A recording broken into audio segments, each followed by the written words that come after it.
All right, it's gonna be the first Brown Hands Tech quick review in like 9 years. I'm gonna try to run through these as quickly as possible, just because I did grab a number of different switch grips and docks or docking grips. I don't know what you want to call them. Just because I was testing them out after buying one and not being the most satisfied. Try my best to get through these as quickly as possible and check this all in one take. So this is gonna be a super unofficial review. But this whole thing started because I purchased the Nitro Deck controlling grip for the Nintendo Switch, and really liked it for a number of reasons. The main thing is I cannot play the Switch with its default Joy-Con controllers in mobile mode. My hands just literally start to hurt after a very brief amount of time playing them. So I needed something with a little more grip, a little bigger for bigger hands, and this is one that came highly recommended online, and I caught it on sale. I think it's normally like 60 bucks for the default one, and they do have like collector's edition ones that have like a nicer like GameCube color to them, similar to another one I'll review here in a second. And then also it comes with like a carrying case, but it was on sale for I think 50 bucks, so I gave it a shot. So this one, the Switch itself just slides down into the grip, and once it's in there, you've got these nice like beefier controllers that are made into this one whole unit. The unit does support charging while playing, and it also supports output, so you can actually connect this to your Switch dock and use it as like a standard wired controller. And when it's connected to the Switch does see this as a wired controller. Obviously, what I like the most about it, or any of these for the most part, what I'm going for here is the bigger controller, bigger thumbsticks, and hopefully better and bigger buttons. And so this does have decent face buttons on here. They're not bad at all. You got your plus and minus buttons. I believe this is the capture button, and then you have a LED button that's related to the functionality of this controller. And then also this D-pad, which is not horrible, much better than the Joy-Con D-pad, obviously, but a little mushy, could be a little better. Shoulder buttons up here, not bad. The analog triggers, on the other hand, are a little weird because they are actual like analog triggers versus just being the little digital buttons that are on the Switch. So I don't even know what the analog functionality is, but it gives them a little bit more mushiness because of the fact that they're actually triggers that have like a gradient. And I did see just today or yesterday there was an update that lets you reconfigure how much sensitivity is needed to trigger these. In addition, they have these, I guess, Pro controller buttons on the back, so you can program these buttons to whatever you like, whether it be an individual button push or a combination of buttons. I can't think of a single thing I personally use that for on the Switch, but you know, obviously there's some people who would like that functionality. I actually ended up turning them off because I found that when I first started playing, they were programmed to replicate the ZL and ZR buttons and ZL buttons, and it was annoying. I kept hitting them by accident, just holding the controller because my fingers rest right on there. There's also this kickstand, so that I guess you could put it on here and set it up and maybe play with your Joy-Con or a Pro controller still if you wanted to. So all in all, I like this controller. It is pretty cool. The only thing I didn't really like about it is this placement of this right stick. Like with certain games, oh shoot, what the hell was I doing? Certain games, in the middle of playing it, for me, honestly, if it's a game that doesn't use the right stick a lot, you're cool, but any game that requires a lot of right stick usage, I just felt like the stick placement wasn't the most comfortable, and I found my right hand just being kind of cramped and not the most comfortable. So for me, that just really wasn't working out. Beyond that, there's not a whole lot to it. It does have vibrate and gyro still, but no amiibo support, which is a pretty common theme with most of these grips. But I will say it's the absolute worst vibrate on any of these that I've tried so far. It's really like the old school, just most basic vibrate. Is super loud and just like has no like nuance or like variation to it. It really sucks. So between that and the stick, that at least made me want to look at some other options. So with that being said, let's pop that out. I started going online and searching for other options, and a bunch came up, and so I decided to just go ahead and buy them all and see which one I like. So the next one I saw that was recommended was this one here. It's a retractable controller. I don't know if it has a name. It's a Manba, I guess how you say it. A YouTuber recommended it. I got a feeling the reason he recommended this was because he had an affiliate deal for it, because within moments of using it, I didn't like it. So this one opens up like you just saw there, kind of like a backbone phone controller, or I got a Razer Kishi and a backbone. They both open similarly. And then there's a button on the back. You hit that little button there, and it closes back around it so it can fit the OLED or the regular Switch. Same is true with this one in the sense that it fits both. It's just enough space for it to fit either Switch, as the OLED is a little bit bigger. This one, as you can see, has all the little RGB lights on it. That has kind of like a gaming PC kind of vibe. For me, it's a bit extra, but you know, if you're into that, cool.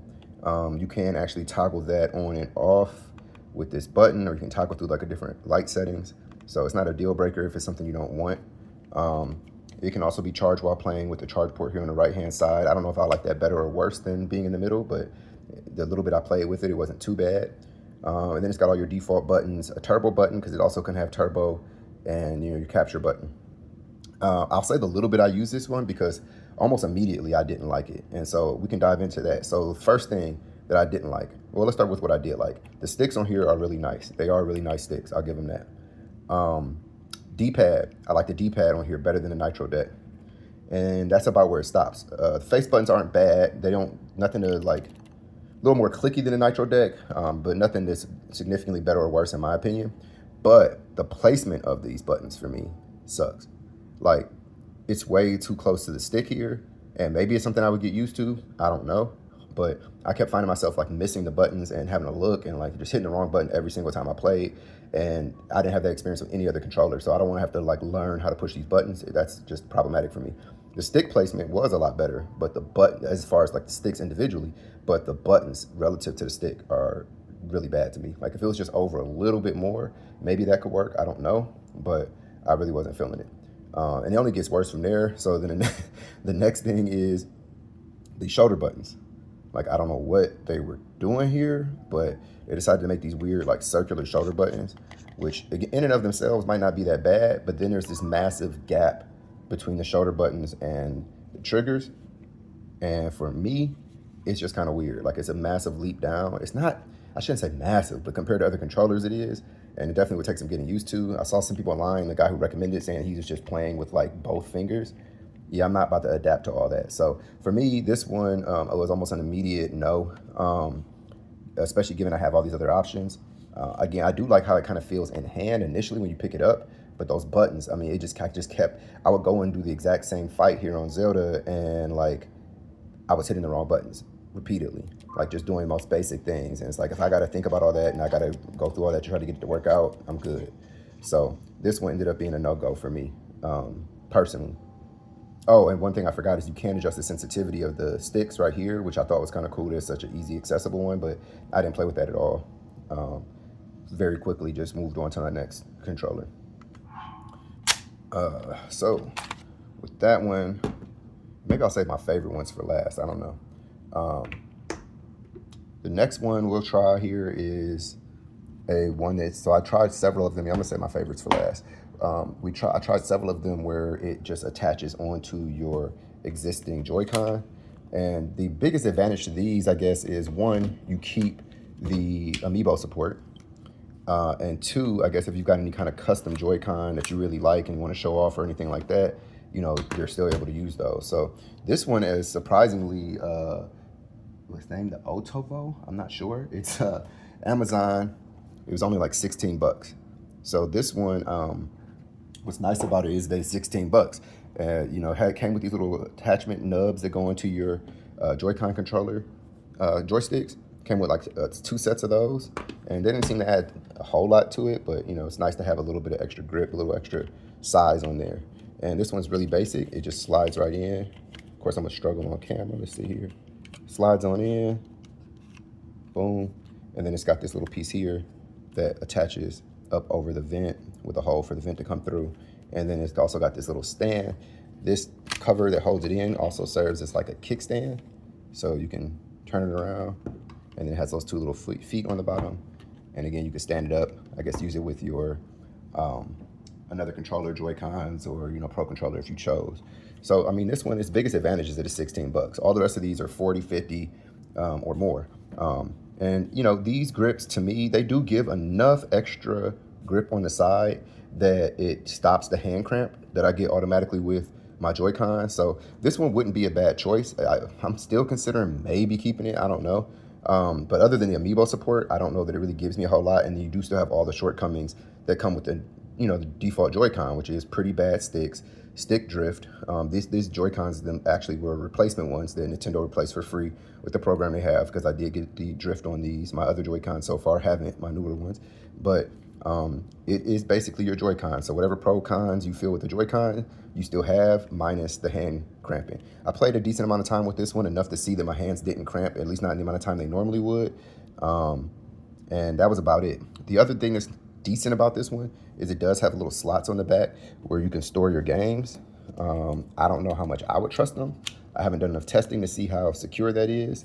I mean, it looks like it'll stay in there, but personally, I probably wouldn't feel the most comfortable putting that in there. And the downside to all of these is none of these are gonna fit into like a standard carrying case. Like I've got my basic carrying case and it definitely won't fit in there anymore, nor will it with any of the other grips I've shown or I will show. So you would need a new case if you want to keep all that together when you travel, which is kind of the point since these are, you know, to be used in handheld or mobile mode. All right, so sliding to the next one. This next one here is this is the Mythic edition of the ZenGrip Pro, and it is almost the exact same. The biggest difference being that it doesn't have the little game card slot or the kickstand. It does have the feet still. This is the only colorway that was available immediately. They did have a black one, which would be my choice. I like my stuff pretty much like black on black. But this is the Mythic one. I think it's supposed to be a little themed like the, you know, Zelda kind of theme, I guess. And so there's that. Now, the biggest advantage I say to this one compared to the other here is that it does have this really nice, like textured, kind of soft touch, rubbery plastic back on the back part. So that feels really great. Both of them, this one has like some soft padding to kind of protect the back of your Switch. This one, not quite as soft, but has more of those little rubber spots and then like these grips on the side. I believe this does support both the OLED and, both the OLED and the regular Switch, which is what I have here. And it literally the exact same concept, slides in, and it just grips in there real nice and tight. And that's what you're working with. What I will say with this one is that while it's a little bit more premium in the feel and the build to it, I think it was like $40 still for just this piece of plastic. So in my opinion, I don't know that that's that great of a deal or great of a bargain that you're getting a whole lot there. I would just go with this one for 16, where it's a little lighter. It's not as great build quality, but it's gonna get the job done, in my opinion. And it comes with a couple extra little perks. So there's those. And then here we have probably the most elaborate of these. This one is the NeoGrip Max Carry and Case Kit. And it was around the same price, I think 40 bucks or so, 45. You know, this stuff varies, especially around the holidays right now. But I did like that it came with this nice carrying case. So that alleviates that problem of not fitting in a typical carrying case. And it's a nice one with a lot of pouches and things to store, you know, slots for games to be stored. Nice screen cover when it's closed in there, more storage. And then it also comes with some additional grips. It actually comes with 3 different, so these grips actually pop off, and they have 3 different sizes that this comes with. So here are 2 of them. I don't know where I'll put the third, but basically going from this one being the largest to one that's just slightly smaller, minus this little like finger grip, and then these being very small where they're pretty much just a little nub on the back. To me, kind of not really, I mean, they're much smaller, but I mean, if I'm gonna get a grip, why would I want one that's that much smaller? So to me, I didn't really see them being that useful in the little amount of time I used them. I will say that I'm not a fan of this one already, and I'll tell you why. It came in the box configured for the OLED, and to switch between OLED and the standard required a little bit of work. So it required that I actually had this little tiny screwdriver, which fortunately I had from my old like phone hacking days, my little phone repair kit. So I was able to swap that out pretty easily. But then you had to remove this little tiny separator piece that makes the difference between the OLED and the standard Switch. And that was a bit annoying. In addition to that, I've already lost, oh, here it is. It also has this other little piece that, similar to that first one, kind of secures your Switch in place once it's in there. And it was really hard to get this off. Like I felt like I was gonna break the whole thing before I even used it. So I haven't even put it back on for that reason. Additionally, to put it in, you can't just slide it. At least they say you can't. I haven't tried. Oh, looks like you can't. Nope. You can't just slide it in. You have to actually take off one controller, put the Switch in, then like shimmy the other controller in here to get it to fit. Which is, I mean, yeah, it gives you a nice snug fit. I mean, they really seem to be afraid about this thing flying out of here apparently. And then you would snap this back on, which I'm not gonna do because it's annoying. to make sure your switch stays in there. So this one you can tell is meant like you're gonna put this on, you're gonna leave it on. And if that's what you're gonna do, you'll be fine. It probably wouldn't be that big a deal, one-time annoyance. If you do have the standard switch and not an OLED, a bit of an annoyance. You gotta have a small enough screwdriver to get them out, the screws out, and those screws were really annoying, not only to take out, but even more annoying to put back in and put back in evenly. Anyone who's messed with those little teeny tiny screws, especially ones that have barely any depth, know that, and they weren't even going in straight at first, and it felt like it was like stripping the actual hole that the screws went in, so that was really frustrating. But once it's on, I mean, it feels great. I like the little trigger grip here. Of all of these, it probably feels the best in hand. I'm not a fan of like any of the like white accessories, especially something I'm gonna be holding in my hands and they're sweaty and everything else. But you know, if you have the OLED switch, it looks like this one's really geared more at the OLED switch, and it would be, you know, matching your OLED default Joy-Con and everything like that. So the other advantage of this one that the others don't have that I do really like is that it's still dockable. So like you can leave these on and just slide it right into your dock and it'll still fit, which again is a good thing considering that it's so difficult to like take in and out and has all these extra steps. So this one looks like one that's really meant to be left on once you use it, and I'm not gonna use it for that reason. I mean, like I was literally done with it when I first took it out the box, just trying to put it together and put it on. It's like, man, this is way too much work. I hate this old school kickstand. What I was gonna show is the stupid little kickstand, and the original one is still accessible, which maybe it actually isn't. Okay, there it goes.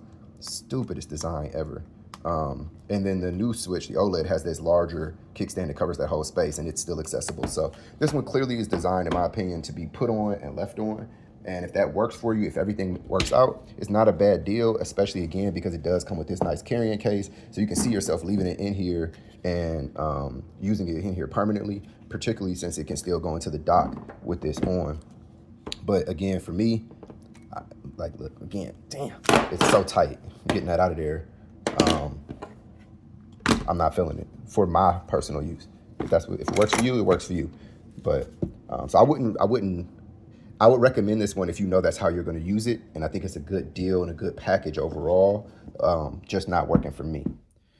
Okay, so then moving on from that, we're gonna go to my two favorite ones, and these two actually, I like them so much that I'm really torn on what to do, because I don't even know if I have a purpose to have both, but I almost want to keep both along with this cheap one just because it's cheap, but I'm probably not. So this one is like one of the more interesting ones I've seen. It reminds me a lot of some of the phone mounts I have for my Xbox controller for Game Pass.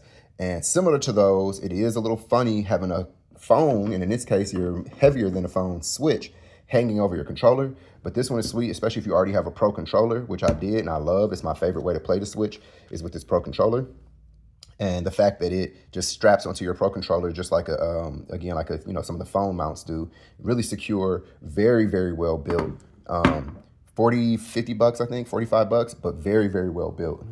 Very impressed with the build quality. And I like the fact that it doesn't slide in with any kind of weird strap or anything like that. This one is the, I believe, Z1, which is specifically for the Switch. And then they have another Z2 that is for the Switch OLED. And so let's see if I can slide this in here. It slides into the actual rails of the Switch, which I like. And not the easiest, but not the hardest either. It's worse because I'm doing this on camera. But yeah, boom. Slides into the rails where the Joy-Con slide in. So it's really nice and secure once it's in there. Really secure. Not too much wobble even when you like purposely do it. And then the fact that it's adjustable. So you can adjust it however you like to over your Pro controller. It definitely has some weird balance issues if you put it like up like this. But again, it can be adjusted. So for me, I found that putting it like right over the controller took away a lot of the balance issues and made it the most comfortable, where it's actually not that bad. At first, I didn't think it was going to work because of balance, but once you put it in this position, it's actually not that bad. And I was able to play for a while like this with it being fairly comfortable. The one slight downside is if you need to charge, the cord does just hang out, and depending on the position of the screen, that could be inconvenient. But again, with it in this position, I found that to be the least inconvenient, and the cord just hung down with no issue. The other, I guess, inconvenience would be if you have to charge the controller independently. So you need to charge both potentially, depending on how much you play. But this controller does last. I mean, I barely ever charge this controller, so that's not a huge deal. The other thing would be portability. I don't know if it's as portable I mean, you can fold it up and just throw it in your bag, I guess, but not quite the same as the rest of these. But beyond that, the fact that it lets me use my Pro Controller, it's pretty comfortable, and it's a pretty nice way to play if this fits your usage. I don't really play a lot mobile, like out and about. I mainly play like on the couch in the other room from where my games are, mainly are. So this could work for somebody who plays like that. If you're mainly just playing like in a different room in your house, you're not worried about taking it around different places with you, and you really, really want to use this Pro Controller, this is going to be your way to go. Because, I mean, you can't beat the full Pro Controller. The only thing I'll say as far as the actual controls is that on the back here, and it's not really impacting my gameplay, I just don't like feeling it. I feel like it's too close to the top trigger, the R and L buttons. But it's not, I mean, not to a point where it like impacts the actual gameplay. Like, it's not a big deal. It just kind of throws me off when I feel it. But yeah, I thought this was one of the more interesting ones in that regard, just because it's a different approach than the other ones took. I guess the one thing I would kind of say is it's, I think, also $45. So $45 for just the phone mount kind of seems steep considering everything all the rest of these come with. But it is, like I said, very, very good build quality. High quality material. Seems like it's durable, like it'll last a long time, and very well built. Again, that rail versus just like a clamp or something, I thought was a good touch. This arm is very adjustable and very secure feeling, and then that does pop off fairly easily and then can be folded down to, I mean, that's about as compact as it's gonna get. So again, not the most compact, not the most mobile, but it lets you use that Pro Controller. So if using your Pro Controller is a main catch for you, or something you really want, that's going to be your way to go. And then my final one, and I think this is going to be my favorite, I think this is the one I'm going to end up rocking with, is this Retroflag. And so it's very similar in a lot of ways to the Nitro Deck. And actually, let's get that over here for a size comparison. I can do all three of these deck ones, dock ones. That's it. Open and then contract it down just for a quick size comparison. All of these make your Switch pretty huge, probably like a Steam Deck size, which is a good thing for some, but again, for portability and the need for a bigger case. But this Retroflag one ended up being my favorite one. And it is similar in the sense that it just slides in.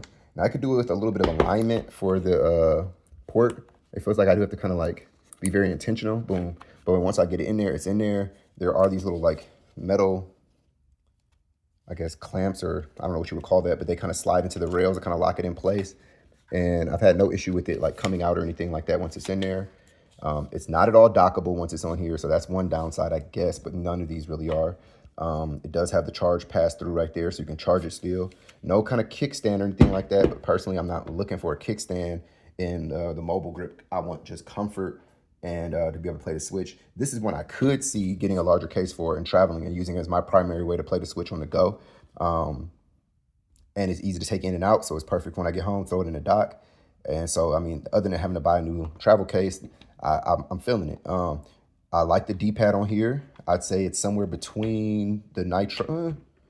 Honestly, I might like this D-pad the most out of all of them, to be honest with you. I don't play a lot that's like completely dependent on D-pad, so I'm not a heavy 2D gamer or anything like that, platformer. So that's not gonna be a big deal. I did play a little bit of Mario Wonder with it, and it seemed fine to me, even though I tend to drift between the stick and the D-pad anyway when I play that. You got your standard buttons again, your what's it called, plus, minus up here. I believe it's a capture button, and then home button, and then you also have the turbo functionality on here as well. And I like that they made the C, or the right stick, a C stick, kind of like a, like a little play on the GameCube controls. And so you see with the colorway, the purple and the buttons and everything, kind of just reminiscent of the GameCube, similar to the one of the deluxe editions of the Nitro Deck. They do have one that comes with that same color setup and C stick, but it is extra. I think it's like 70 or 80, and I believe it comes with a case. Triggers, great shoulder buttons. They are just the regular buttons, just like the Switch. And I mean, that's about that. I will say that it's slightly, so when it comes to build quality, it's definitely better than this one. This one does feel kind of cheap, like old school water gun plastic cheap, low key. I mean, not that bad, but kind of close to it. I don't know how old, you got to be a little older to even know what I'm talking about. Them little plastic ones with the little pop, you had to stick them in the water and fill them up. It feels kind of like that. Like, it don't seem like it would take much. If you drop it, it might be a wrap. With that being said, it makes it very light, but not horrible, but not the best, more solid feeling. Nitro Deck, very, very well built. You can tell you're paying for a little bit more quality here. And then I would say this is, I want to say in the middle, but that would put it too low because it's not as bad as this one. But you can just tell some of the finish on it. It's not quite the same as the Nitro Deck, but nothing that's like a problem. I honestly like how it feels. Like, I love how the triggers feel. I love how the buttons feel, the face buttons. They don't have, you can't feel like the kind of membrane. They're a little more clicky, I guess, than the others, but I like them. They're nice big buttons over your Joy-Con buttons. Nice, perfect placement. The grip feels great in hand. The stick, I feel like, is in a great position. It doesn't have as much of that like cramping on my thumb trying to reach the stick on this one. And then the buttons are right in a great place, unlike this one here, where, you know, it's easy to go from the buttons. Muscle memory was perfect.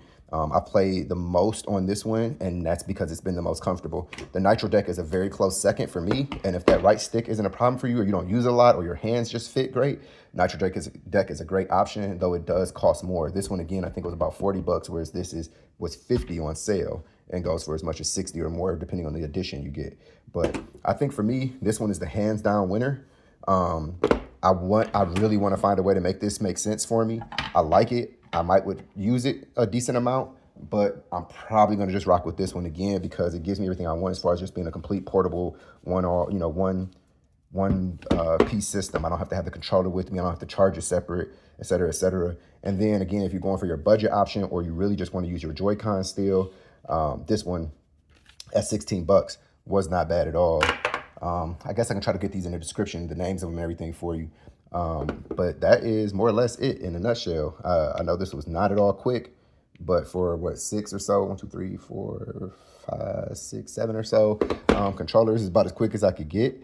Haven't done reviewing forever, but given I've spent my time and money and energy on buying this many of them, I felt like it was only right that I did some kind of quick overview. And that being said, if you're only going to get one and you're looking for something a little more comfortable for your Switch, for me, the Retroflag is the winner. I do wish it came in some other colors, but this was the only color they have for it. But it's not a bad color. I would have preferred all black, but I do like the throwback to the GameCube, and the C-stick and everything is a nice little retro touch to it. So that'll be that, and I'm going to go ahead and throw this up, and hopefully it helps somebody out.